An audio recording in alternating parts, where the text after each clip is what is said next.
Hi there, this is Henry Anderson. I'm the family therapist in District 3, and I've been sharing some information through these videos along with some specific suggested practices of good mental health to allow you all, whoever you are, students, parents, teachers, admins, whoever, to be able to practice some new things and to learn some new things and put them to use so that as we return to the learning environment, it can be as seamless and as a little distress as possible, given all the new things that we're faced with. So today what I'd like to share with you is what's called the 4 S's of secure attachment. So I won't go into all the details about what attachment theory states, but just in a nutshell, attachment theory points to the idea that we learn how to have relationships with others, and we even learn how to begin to think about who we are and what we are based on our earliest relationships of life. And so that means that even in the first year or a couple of years, we're already building habits of relating to other people and relating to ourselves, to who we are. And a lot of what I'll share with you today, most of what I'll share with you today, comes from the research and the work of a psychiatrist named Dr. Dan Siegel. He's someone who I admire a whole lot, and in fact, I would recommend, if you have the interest, to look up his book called Mindsight. He has lots of other books, and all of them that I've read have been wonderful. But this is a relatively short read, very accessible read, and goes into a lot more depth of what I might share with you today.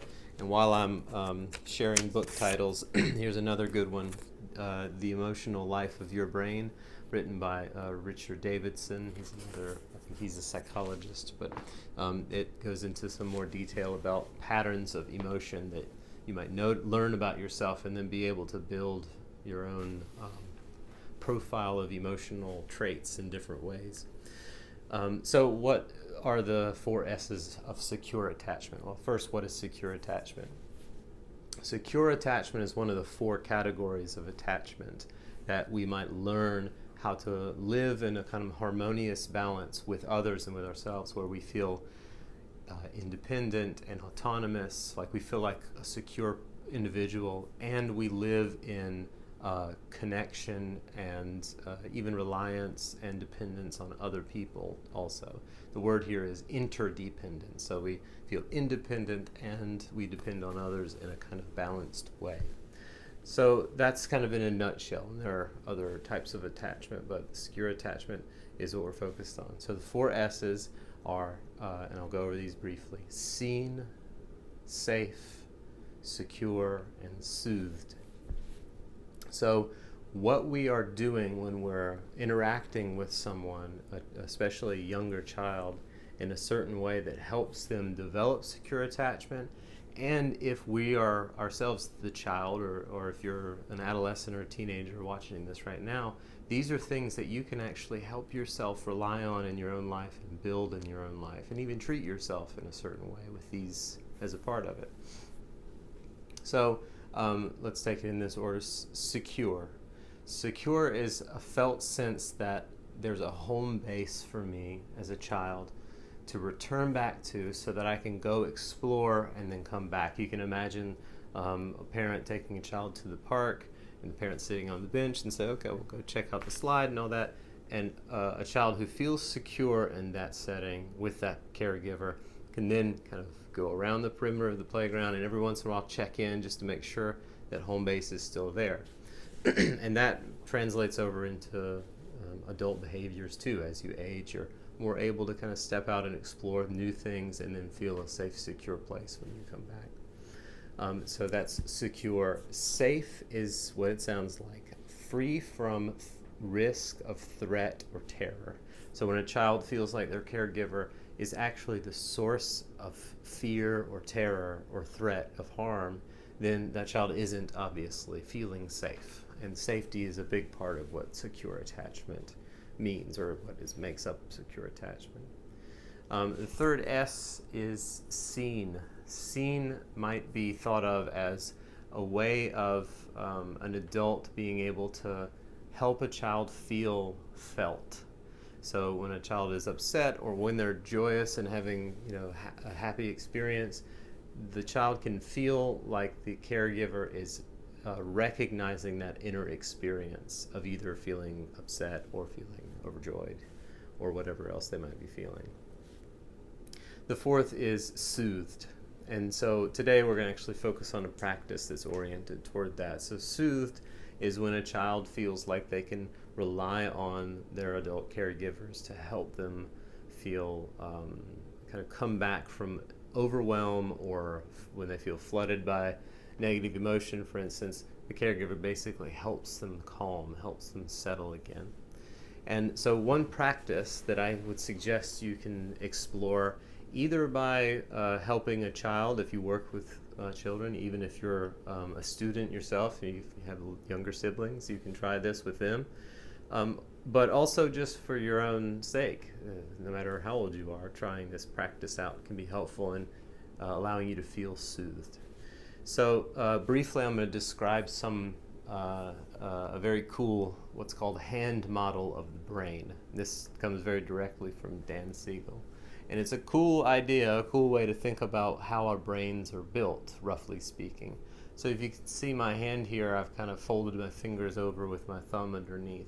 And this is a really good representation of how our brain is built. It actually does fold over like that. And so I'll start from the bottom here. This is the spine, so we can have our spine here. Down at the base of the hand, the palm of the hand, is the brain stem, which is kind of at the top of the spine, the back of the head. The thumb that's curved under the top flap here is what's called the limbic area. That's in the very center of our brain, and it houses two specific areas. One, the hippocampus, which is roughly here, which has a lot to do with long-term memory, among other things. And then also the amygdala, which is roughly about here. This is actually in the middle. You can think of it more looking like this as the whole brain. But the amygdala is somewhat famous for being known as the emotional center of the brain. It's not the only place of the brain that deals with emotion. Emotion is actually an embodied experience. It might be something you toy around with as an idea too. You feel emotion in your body.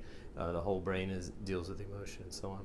But this is a really hot spot for emotion. It's a little like a hub or a train station where all the emotions kind of check in there. And then this folded over part where my fingernails are here goes right between the eyebrows and the back behind the forehead. This is our prefrontal lobe, and specifically our middle prefrontal cortex. It's kind of what allows us to think critically, to have executive functioning in our brain, to be able to problem solve. Morality is kind of housed right there in the way we understand things like that. And it's basically where our higher functions, our higher thinking takes place. So I'm telling you all this because the practice that I'm suggesting for you is also a Dan Siegelism. It's called Name It to Tame It. It's also very related to certain meditation techniques that I might share in other videos as well.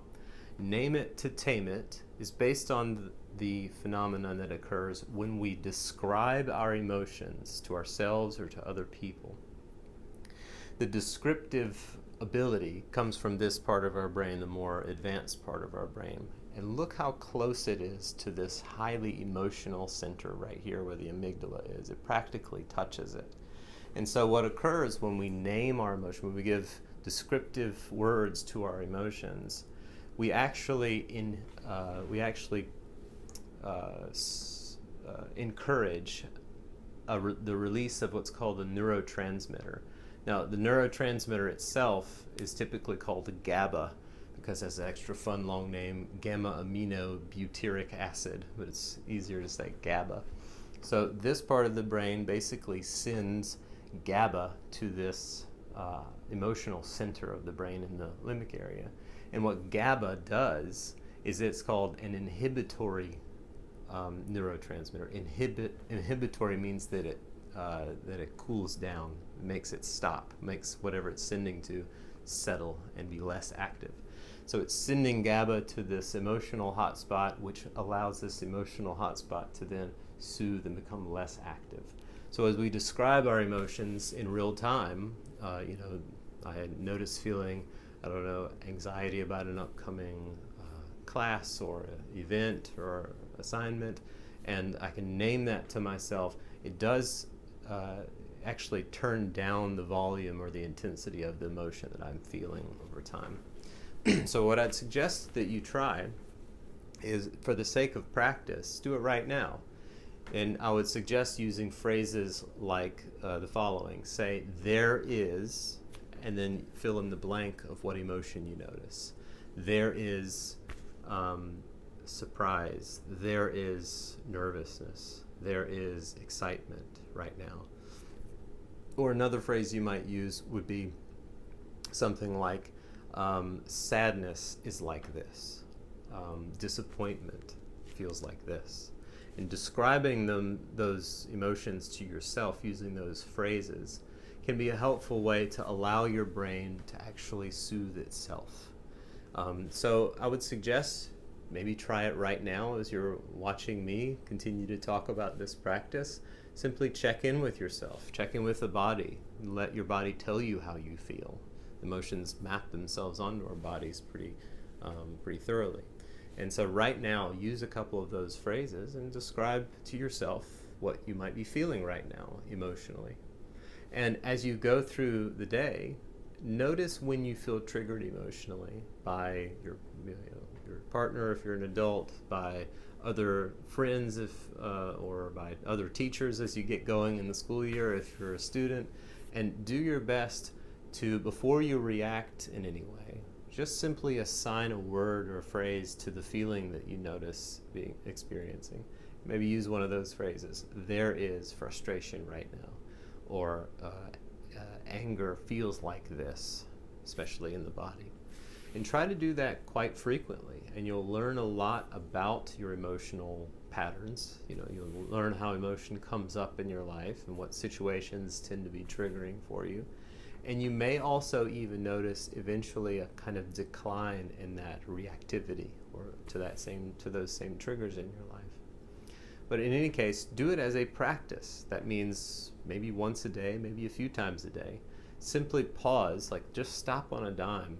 Every red light you come in contact with, or every time you enter into a new building, try to use this practice as a way to have an emotional check-in and name it to tame it, giving your emotional experience some description through words.